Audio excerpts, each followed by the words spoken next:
I think that acting made me a better director, and producing made me a better director, and directing made me a better producer, and producing and directing made me a better actor. So they all work together hand in hand, and the more you kind of know the bigger picture and understand the whole process, I think the better you can be at each individual job.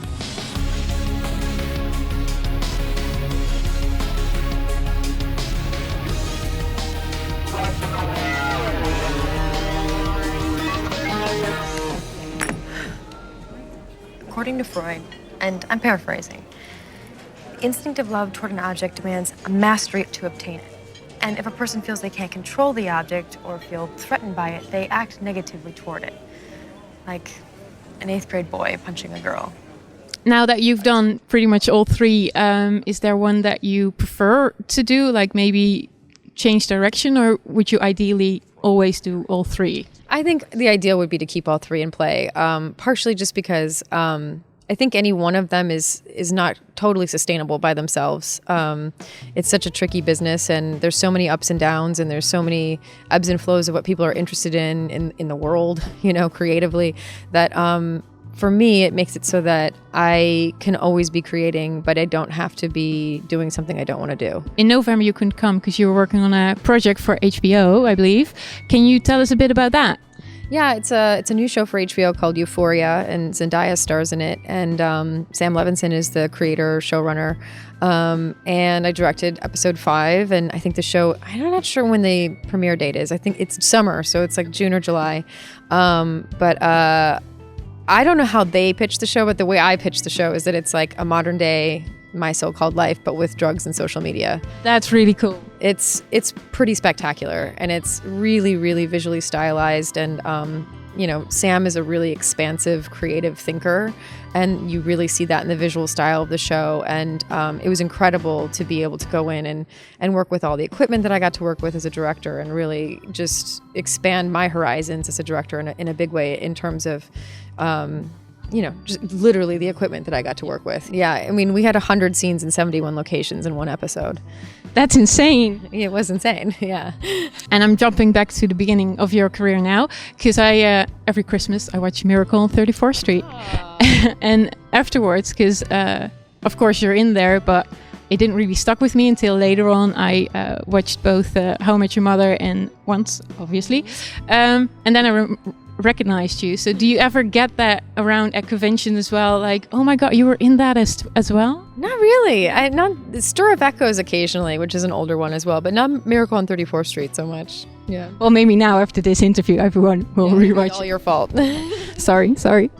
And you've done, basically every genre, from comedy to drama to Christmas movies, pretty much everything. Do you have a preference for a genre since you've done everything? It's not so much that I prefer one over the other. I just like mixing it up, especially when I came off of House, and I loved that show so much, and I loved that character so much. But, it was a very serious show for 6 years of my life. And then to come off of that and then do a play on Broadway, which was also a very serious show, but it was a play. And then to turn around and do How I Met Your Mother, it was like so nice to have the relief of comedy for a while in there. So for me, it's kind of about, as I pivot from one thing to the next, kind of mixing it up in a way where I'm not getting stagnant in one thing or the other. Because sometimes people get stereo of typecast, and by changing it up, you kind of avoid that, I would think. Yeah, somewhat, but they still like to do it. Like, it'll be amazing. Like, I'll go in for something and they'll be like, if only she had red hair. And I'm like, I've had red hair. There's like thousands of pictures and footage of me.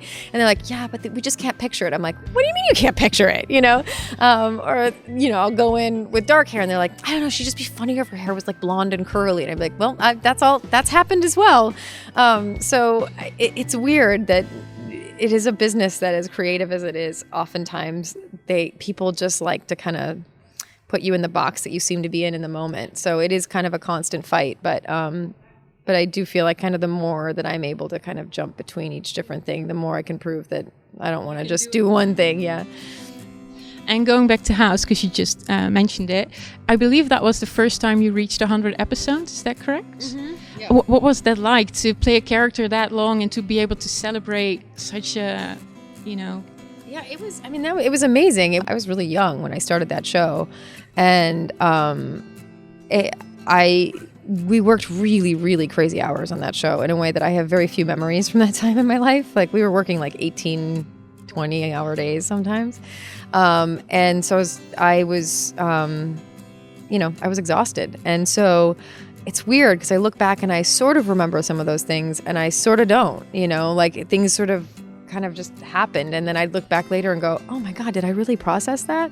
So I think it really wasn't until I was outside of it that I was going, oh my gosh, I did whatever 150 episodes of this show and then doing a season of How I Met Your Mother and then reaching 100 episodes again on Once Upon a Time and realizing how rare and lucky it was to be be a part of shows that were running for that long. And, it's not something I can completely say I totally grasp, It'd be like saying to someone like, you have gone to the office 340 days this year. Can you believe that? And they'd be like, no, it's just what I did. You know what I mean? Like, it's like everything's relative to the life that you're leading, so. And House was well known for the more unknown diseases, let's put it that way. I think it affected a lot of people because for the first time their illness got like exposure. Yeah. What did that do to you when you started realizing that to be on a show that has that much meaning? Yeah, I don't think any of us completely comprehended that for a long time. I think the biggest thing that came out of it was that the showrunner and the executive producers sort of felt like they ended up having to kind of pick an issue to get behind just because we couldn't support every charity for every disease that had ever been mentioned. It was just too much. But really the center of the show was that House was not necessarily stable, and so what they really decided to speak for was mental illness. And that is like a very tricky disease. Well, it covers many diseases, like, all encompassing. The idea of mental illness is tricky to support because people misunderstand it and they treat it as if it's not an actual illness. It's, people will say, well, just get over it or just be better. It's like, that's like telling someone to get over cancer, like, well, just stop having lupus. It's like, well, I can't stop having lupus. So I think as the years went on, we realized that more money was being given to charities to support people who were trying to overcome mental illness and fight through it, and just bringing awareness to the way you can support someone who's struggling in that way was something that we were all very happy and felt very lucky that we could be a part of supporting. And did you ever get a script with a disease or something that you went like, this can't be real? I just assumed they were real because we had such extensive researchers and we had like an unbelievable writing staff, one top writer after another, but all in the same room together, which was kind of outrageous. So I just assumed it was all real, but I was like, man, I don't want to have any of this. I can imagine. And jumping to Once now, because that also, a friend of mine asked me to ask you, it helped her with her depression, and just to see a female superhero, strong character, did that affect you in any way, or did you think when you started doing that show that it would have that much relevance for people? I don't think I realized. I mean, it's definitely what drew me to it because I just as a person was drawn to that character and was drawn to the idea of what it would mean to be a female hero in that way. But I don't think I ever really comprehended the reach that it would have with young women. And I think that the moment that I actually realized was when I went to go see Wonder Woman. And because I was outside of it, it's hard when you're inside of something. You can't see it for what it is. And so to go watch something that had nothing to do with me and whatever, I cried through most of the movie because I thought if I had had a hero like this when I was a little girl, and it made me so emotional and it made me just feel I was a mixture of so excited and so furious that it had taken this long for there to be this movie, And I totally recognize that, by the way. That was exactly how I felt. And, and it's like, boys get that all the time. They get that every weekend in every superhero movie. And we get one? Like, what? So that having that reaction and that experience watching Wonder Woman is what started to put in perspective what Emma Swan was meaning to other young girls. And this meant a lot to me, but I understand now why people have the reaction that they have. Once, it had so many ships. What's the most unexpected one that you came across? Or do you know? I don't know. I honestly, I stopped paying attention. I was like, what is a ship? What is this ship thing? People, boats? What boats are we talking about? Like, I had no idea what was going on. I don't even know. I think they made every combination of every person you could possibly. I think so too. Yeah, I think Once is one of the shows where everybody got shipped. Yeah, and what I love, and I say this all the time, but what I love is that your hope with making any kind of art is that people get to see themselves in it, and they, no matter what the actual story is, that they relate to it and they identify with it and they can see themselves in those characters. As much as it can seem like ship wars or whatever on Twitter or Instagram. The beauty of it is, like, that means all those people are seeing themselves in it, and they're so sure they see themselves in it that they're sure that they're right, and that means we're doing something right. So that's the beauty of it. Do you think there will ever be a Captain Swan movie? I have no idea. I mean, I wouldn't say no to it, but there's been no discussion of anything like that.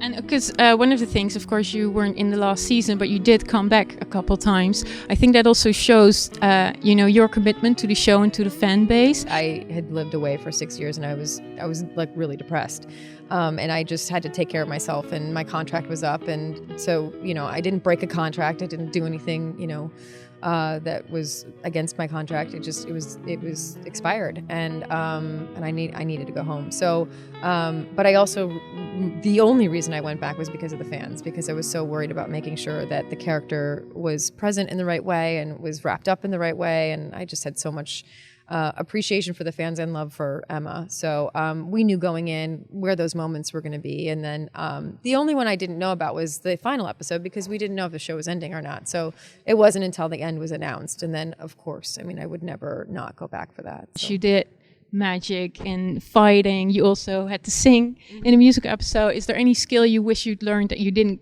get a chance to so far? And what did you think about the singing? I don't know if you sing that. Yeah, I do. I grew up doing musical theater. I loved doing the musical episode. I felt like the show really was well suited for that. And I also thought they did a beautiful job of incorporating the music in a way that made sense for the storytelling.